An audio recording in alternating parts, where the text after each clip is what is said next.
दर्शनम्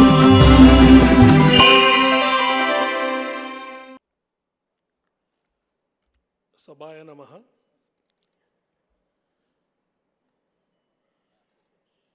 पुष्पगिरी महासंस्थाనం పీఠాధిపతులు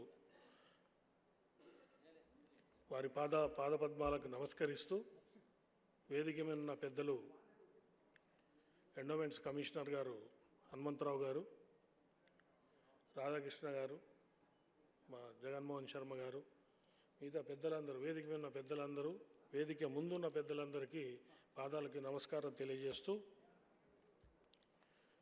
తెలంగాణ విద్వత్ సభ అందరూ పండితులు, వారి ముందు ఏది మాట్లాడినా కూడా హనుమంతుడు ముందు కుప్పిగంతులు వేసినట్టే. కానీ నన్ను పిలిచి మాట్లాడమన్నారు కాబట్టి నన్ను రెండు మాటలు చెప్పాల్సిన అవసరం ఉంది. బ్రాహ్మలందరూ ఐక్యంగా ఉండాలి,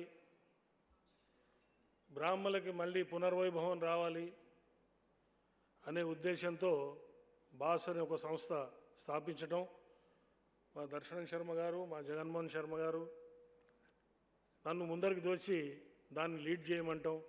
సంవత్సరం 1.5 year కష్టపడి 151 బ్రాహ్మణ సంఘాలని ఒక గొడుగు కిందకి తీసుకురావటం, అట్లనే బ్రాహ్మణుండి బ్రాహ్మణ్ని మోసం చేసే వాళ్ళని పక్కకు పెట్టడం, వారు మారుతారేమో అని ఒక అవకాశం కల్పించటం, మారితే మళ్ళీ వెనక్కి తీసుకోవటం, మారకపోతే వెలివేయటం, ఇట్లాంటి కఠిన నిర్ణయాలు తీసుకుంటూ 1.5 year కష్టపడి ఆ బాస్ అనే సంస్థను నిర్మించడం జరిగింది. అదే సమయంలో వారానికి ఒక కార్యక్రమం 1.5 yearలో నెలకి 4 కార్యక్రమాలు చొప్పున చేసుకుంటూ ఐక్యత కొద్దిగా తీసుకురావటం జరిగింది. ఆ ప్రక్రియ కొనసాగుతున్నది. సెప్టెంబర్లో 18 నుంచి 40 ఏళ్ల వయసున్న యువకులది ఒక సభ పెట్టడం జరుగుతున్నది.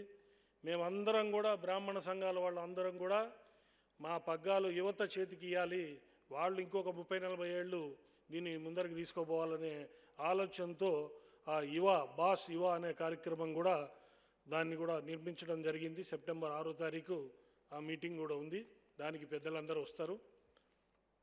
అదేవిధంగా తెలంగాణ రాష్ట్ర ప్రభుత్వం ముఖ్యమంత్రి గారు కానివ్వండి, మా దుద్దిల్ల శ్రీధర్ బాబు గారు కానివ్వండి, నన్ను మళ్ళీ గవర్నమెంట్లో ఉంటే బాగుంటుంది, ఇంకా బ్రాహ్మణ ఐక్యతకి ఇంకా మంచిగా పనిచేసే అవకాశం ఉంటుంది, సంక్షేమ పథకాలు న్యాయంగా వారికి అందేలా నేను ప్రయత్నం చేస్తాననే ఉద్దేశంతో నన్ను తెలంగాణ రాష్ట్ర బ్రాహ్మణ సంక్షేమ పరిషత్ చైర్మన్గా నిర్మించడం జరిగింది.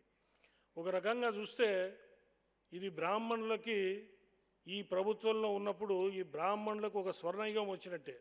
మీరు చూసుకుంటే రాష్ట్ర ముఖ్యమంత్రి ఈ టర్మ్లో ఎన్నో దేవాలయాలు డెవలప్మెంట్ అవుతున్నాయి.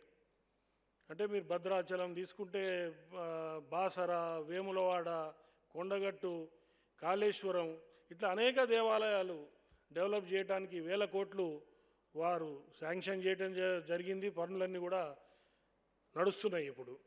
అదేవిధంగా బ్రాహ్మణులకు ఇచ్చే ప్రాముఖ్యత గురించి కూడా చూస్తే మనకి మంత్రివర్గంలో నెంబర్ 2గా ఉన్న శ్రీధర్ బాబు గారు, అదే అడ్వైజర్గా ఉన్న హర్కర వేణుగోపాల్ గారు, మొన్నటిదాకా ముఖ్య కార్యదర్శిగా ఉన్న రామకృష్ణారావు గారు మళ్ళీ ఇప్పుడు అడ్వైజర్గా ఉన్నారు. అదేవిధంగా చూసుకుంటే ఎండోమెంట్స్లో ప్రిన్సిపల్ సెక్రటరీగా IAS శైలజారామయ్య గారు, మా హనుమంతరావు గారు ఎండోమెంట్స్ కమిషనర్ గారు, బ్రాహ్మణ పరిషత్ చైర్మన్గా నేను, ఇట్లా రకరకాలుగా అన్ని విధాలుగా అన్ని యాంగిల్స్లో చూసినా కూడా బ్రాహ్మణులకి తగిన ప్రాముఖ్యత ఈ గవర్నమెంట్లో తగ్గిందని చెప్పడానికి నాకు ఎటువంటి సందేహం లేదు. అదేవిధంగా బ్రాహ్మణ సంఘాలు రకరకాల కార్యక్రమాలు చేస్తుంటారు. కార్తీక వన భోజనాలు, వివాహ పరిచయ వేదికలు, ఉపనయనాలు, రకరకాల కార్యక్రమాలు చేస్తారు. అవన్నీ బ్రాహ్మణ సంఘాలు చేస్తున్నా మా దర్శనం శర్మ గారు కొంచెం డిఫరెంట్గా చేస్తుంటారు. ఆయన మొన్న ఒక ప్రోగ్రాంకి నన్ను పిలిచారు, అవధానులకి ట్రైనింగ్, శతావధానులు, సహస్రావధానులని తయారు చేయటం. అక్కడ అదొక ఫ్యాక్టరీ, అవధానులను తయారు చేసే ఫ్యాక్టరీకి నన్ను పిలిచారు వారు. అదేవిధంగా ఇవాళ తెలంగాణ విద్వత్ సభ, దాని నిర్వాహకులందరికీ కూడా నేను హృదయపూర్వక ధన్యవాదాలు తెలియజేస్తున్నాను. దీన్ని కూడా మీరు ఈ డేట్స్ పండగలు ఇవి డిస్ప్యూట్ లేకుండా ఒకటి తయారు చేసి బుక్కు, ఆ బుక్ని అందరూ ఆమోదించేటట్టు చేసి మళ్ళీ టీవీలలో ఆ డిస్కషన్స్కి అవకాశం రాకుండా చేస్తే బాగుంటుంది. అందరినీ మనం కన్విన్స్ చేద్దాం. హిందువులందరూ ఒకటే, హిందూ ధర్మాన్ని నడిపే రథసారథులు బ్రాహ్మణులు కాబట్టి మనందరం ఆ ప్రక్రియలో ముందర ఉండాలని చెప్పి వారికి సవినయంగా నేను మనవి చేస్తూ ఈ వేదికను అలంకరించిన పెద్దలందరికీ కూడా నా హృదయపూర్వక నమస్కారాలు తెలియజేస్తున్నా. స్వామివారి పాదపద్మాలకి మరొక్కసారి నమస్కారాలు తెలియజేస్తూ స్వస్తి.